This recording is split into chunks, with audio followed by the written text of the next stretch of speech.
fire service is here battling to get this fire under control.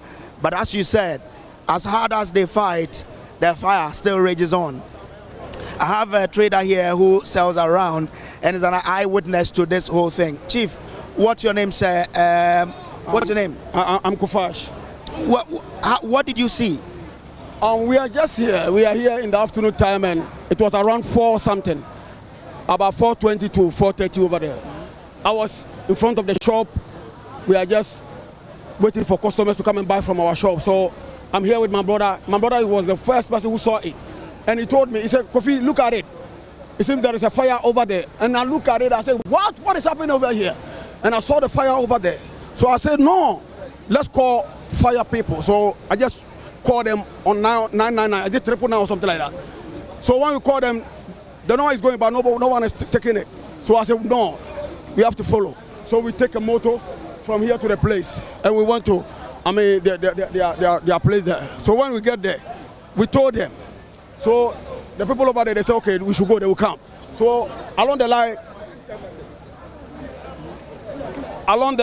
they speak to one of their drivers. Oh, okay. So they told some of their drivers, and they moved the first car. But you know, this way is a one way. So when they wanted to come to this side, it is very, very difficult because the cars are many there, and it is not easy for them to come. So we begged some of the drivers, especially the truck drivers. We told them that, "No, please, we are coming to this side, so you people should take one side, so the cars, the fire service cars, they have access to this place." So they obey what we said. We told them. So they give us one place to, and we pass. So we came here. So when they came, so lucky. I mean, they did a very good job. Yes, because if not because of them, we don't know what is going to happen at the end of the day. So I see a bank down here. I see some stores down, but yeah, there are 2 banks there. 2 banks. Yeah. And you tell me that this whole floor is just for one company? This first floor is for the China people. Okay. They have been selling bags and these rubber shoes and all those things. You understand? Okay, so we are still here at the Opera Square where the fire is still raging on, and I must say the fire service are trying all they can, but it looks like this fire is really, really a tough one to fight. Yeah, so you mean this is for one Chinese company? Yeah, the first floor. Okay. What about the top? That place is offices. We have some lawyers over there. Oh, lawyers have their offices here? Yeah, I remember there was a time, so we have some lawyers over there. And some of the companies too have their office over there. Yes. So as for that place, the top is for offices. And the first floor, that place is for the China people. Yeah. Have they been trading here for quite a long time? Do you know how much worth of goods are in there?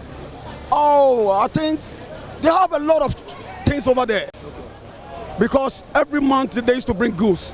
So, let me speak my mind. I think they will have about more than 40 feet of containers over there. They have about 40 feet of containers, about 20 over there. Wow. Yeah, bags and shoes. Yes, for the China people. For people who are watching us, what's the name of this building? Does it have a popular name? Yeah, this is Opera Square, Opera building. This formerly, it was a cinema something. It was cinema building, yes. But now individuals have rented, and we are using it for shows. So this is the building whose name has been named over this place. Opera Square. Okay. That's it. So if you are watching, I'm told the building that the fire is, the building which is involved in the fire is the Opera building itself. Yeah. Well, I have a member of the Ghana National Fire Service communication team here, Alex Ken. Chief, you are the technical people. Tell us what's really happening. Okay, so for now we can't ascertain the cause of fire, but what we can say is that our men have been working assiduously to put out the fire. The building houses 2 banks, the GT Bank and the Bank of Africa. So far, our men have been able to cool and contain the building from the fire from spreading to the banks. So as you can see, the banks, the only bank that got affected was the GT Bank. Even with that was just their server room. We were able to contain the fire from spreading to the banking hall. So none of the banking halls were affected. Some of our obstacles include, if you turn your camera towards here, you realize that our men went up there, tried breaking the building, but the people have used concrete to block the wall, to block the window. So it's difficult to fight the fire. So our men had to, and you see, we could have used more time fighting the fire rather than to use time breaking through that concrete to be able to fight the fire. So far our men are using every mechanism possible. The unfortunate thing is that we have hydrants here.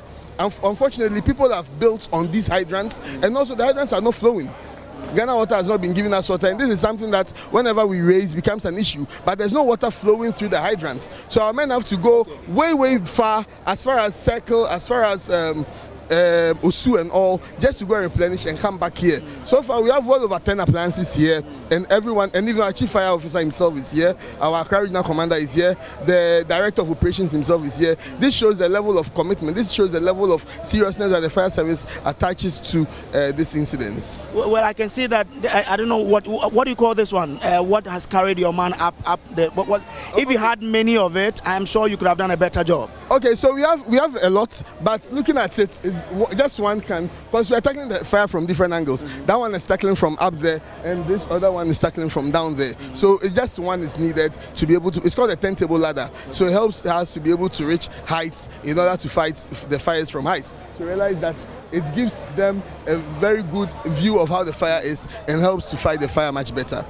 Okay, so what do you think is the challenge that has resulted in you spending close to more than 2 hours in fighting this fire? What's really the factor that is not helping you to quench it? Okay, so the building itself lacks a lot of structural integrity. If you take a closer look at the building, you realize that it has a lot of cracks there, and once these cracks are subject to much more heat, it's susceptible to collapse. It can collapse at any time. So it requires a tactical approach to be able to fight the fire. We fought much more raging fires than this. 2 weeks ago there was fire at Timber Market. Our men fought it. So our men are on top of the game to fight this fire. It's unfortunate that because it's a shop, it contains a lot of different materials. Some are very combustible. I learned some contain packs, like the takeaway packs, and then caps, and then boxes, and there are slippers, and all these things are very combustible. Also, what I suspect is that there might be some other oily or gaseous things there. So even though we fought with water, we realized that the fire was trying to reignite again. So we had to adopt the foam. So if you look on the floor, you realize that we are using the foam. So it's called the foam concentrate. It's something that we use to fight the fire. But when I was speaking to the trader, he was alleging that when they called your number earlier, nobody was answering. Okay, so why that challenge? Okay, so I was listening to him. He said he called 999. That's not our number. Our number is 192. When you call 192 also, there's a lot of people who are getting, if you spend a day at our Fire Master Control, you'll be amazed. You'll be astonished at the number of calls that our Fire Master Control receives. So when you call, it's a queue. So you might call.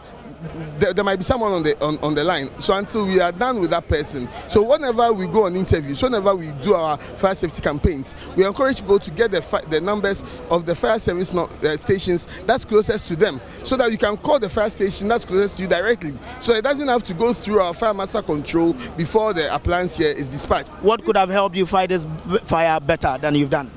Well, if we had fire hydrants, if the fire hydrants here were flowing with water, one, it would have helped. And if the people here gave prominence, or they paid attention to our hydrants without having to build shops on it, without having to set up their wares on these and make the hydrants a dumping space for their refuse, we could have easily tapped into the fire hydrants from here and fought the fire. But right now it means that whenever we run out of water, there are more appliances coming though. But it looks like the fire is still, the more you fight it, the more it comes. Yeah, what is really... So as I said, there are a lot of different materials in there. That is why. That's why. But your hydrant, why did you also sit aloof and watch people build on them?